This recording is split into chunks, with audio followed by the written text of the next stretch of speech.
Mesdames et messieurs, vous êtes de retour à l'émission À l'affiche et je vous le disais avant la pause, il y a des gens qui s'expriment beaucoup plus avec des gestes que par des mots. Ça s'appelle la synergologie et bon, c'est fascinant, c'est quelque chose qui est un peu moins connu. Et pour en parler aujourd'hui, on a la chance d'avoir une synergologue, une experte en studio. Il s'agit d'Annabelle Boyer. Bon matin à vous, Madame Boyer. Merci beaucoup. Bonjour. Bonjour. D'abord, c'est quoi la synergologie? Parce que bon, c'est pas tout le monde qui connaît un peu ce terme. C'est un beau grand mot. C'est un beau grand mot. En fait, c'est une discipline qui cherche à mieux comprendre l'esprit humain en regardant la structure du langage corporel.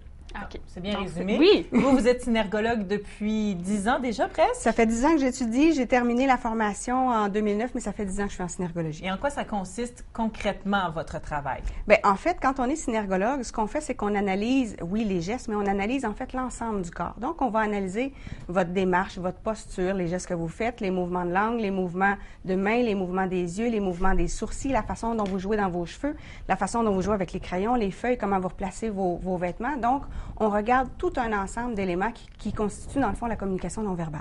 Quand on parle, bon, de synergologie, c'est quoi la différence entre la synergologie, la communication non verbale, le langage non verbal? Qu'est-ce que ça implique? C'est quoi les différences exactement? En fait, le langage non verbal, c'est tout le langage que votre corps va avoir.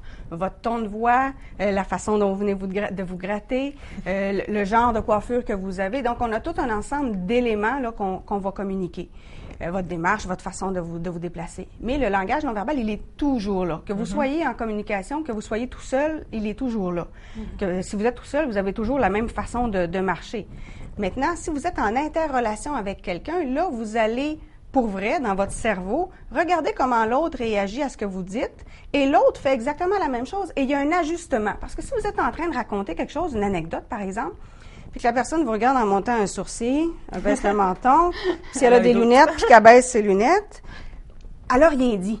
Sauf que par son non-verbal, vous avez compris que l'anecdote passe pas bien, puis vous allez ajuster votre discours. Ouais. Ça, c'est ce qu'on appelle la communication non-verbale, parce qu'il y a un ajustement entre les deux en fonction du non-verbal. La synergologie, c'est une discipline qui a une structure propre. On a des items qu'on analyse de façon structurée. Donc, c'est un mode de lecture du non-verbal qui est très, très précis. Et pour être synergologue, il faut avoir fait la formation de synergologie. C'est un titre qui est réservé. Est-ce que c'est une science? C'est considéré comme une discipline scientifique qui est en développement. D'accord. Donc, mais c'est intéressant ce que vous dites Oui. parce que, bon, la communication non verbale, on est capable de la détecter de façon instinctive, Oui. puisque, comme vous dites, on peut ajuster un discours, entre autres, mais il y a aussi le côté communicatif par imitation. Hein? Oui. Si, par exemple, plusieurs personnes sont dans un groupe, il y en a une, soudain, qui s'approche sur le bout de sa chaise, il y a des chances qu'il y en ait d'autres qui fassent la même chose. Ça vient d'où, ce phénomène-là? Bien, en fait, il y a plusieurs choses. Un, il y a un effet de groupe. Donc là, on analyse ce qui se passe entre les gens et on analyse la proximité des gens, les relations entre les gens. Si c'est des gens qui sont très proches, en effet, quand il y en a un qui réagit d'une certaine façon, les autres ont tendance à l'imiter. Quand on est dans un nouveau groupe où les gens se connaissent pas et sont un peu stressés de comment s'intégrer dans le groupe, ils vont s'analyser puis s'observer les uns les autres aussi, ça c'est certain. Et il y a l'effet aussi des neurones miroirs. Les neurones miroirs, c'est les neurones que vous avez dans votre cerveau qui vous permettent de ressentir et de comprendre ce que l'autre vit. C'est les neurones de l'empathie. OK. Alors, par les neurones miroirs, il y a des gens qui sont très empathiques et qui ont tendance à répéter, à imiter le comportement des autres. Moi, j'ai une question parce que là, bon, souvent, on a une gestuelle. On en parlait un peu dans le fond, dans la pause. Parfois, il arrive des événements, comme je donnais l'exemple quand on va au magasin et que tout d'un coup, le détecteur sonne comme si on avait pris quelque chose. Oui. Et là, souvent, on se sent coupable, on sait Oui. qu'on n'a rien fait et on dirait qu'on rentre dans une gestuelle de quelqu'un qui est coupable, comme Oui. si c'était marqué « c'est moi qui l'ai volé » alors que c'est pas le cas. Est-ce que le psychologique affecte beaucoup Oui. notre gestuelle? Bien, en fait, c'est ce qui affecte le plus. Toute la partie psychologique, toute la partie émotionnelle et toute la partie instinctive. Parce qu'il y a plein de choses dans votre non-verbal que vous faites et vous vous en rendez pas compte parce que ça se passe au niveau inconscient. On sait par exemple que quand vous voulez prendre une décision, il y a une expérience qui a été faite où on a demandé aux gens de peser sur un bouton. OK. Mais on voyait sur l'IRM le moment où le cerveau prend la décision de peser sur le bouton, mais il y avait un décalage avant que le geste fasse le mouvement. ouais. Oui. Et il y avait un décalage qui pouvait aller jusqu'à 10 secondes. quand même. Donc, dans le cerveau, la décision est prise, mais ça ne s'est pas rendu jusqu'à la conscience encore, fait qu'il n'a pas fait le geste. Mais le corps, lui, il avait réagi.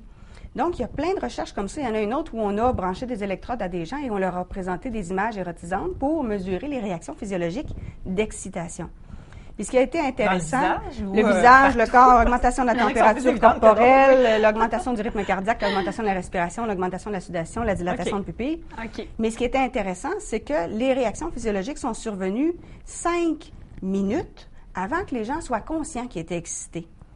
Donc, votre corps réagit à quelque chose, mais vous en êtes pas encore conscient. Il y a un délai. Fait que c'est certain qu'on va avoir beaucoup de pulsions, de pensées et d'émotions qui vont faire réagir votre corps à votre insu. Hey, c'est vraiment fascinant. On va aller à la pause dans quelques secondes, juste avant la pause pour le fun. J'ai envie qu'on analyse un ou deux gestes parce que depuis tantôt, là, il me semble que ma mèche de cheveux me fatigue et c'est très rare que ça m'arrive. Mais là, on dirait que j'ose pas faire ça parce que je me dis, oh non, elle va penser que je suis mal à l'aise ou je sais pas. Ça veut dire quoi quelqu'un qui a tendance à se recadrer. Oui.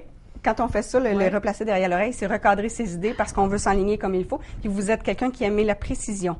Donc, vous aviez une question précise, il fallait recadrer pour s'en aller à la pause ensuite. C'est génial. Mais on va quitter pour une courte pause. Ça sera assez parce qu'on a beaucoup de questions pour vous, Madame Boyer. On se quitte dans 2 petites minutes, on revient ensuite. Merci.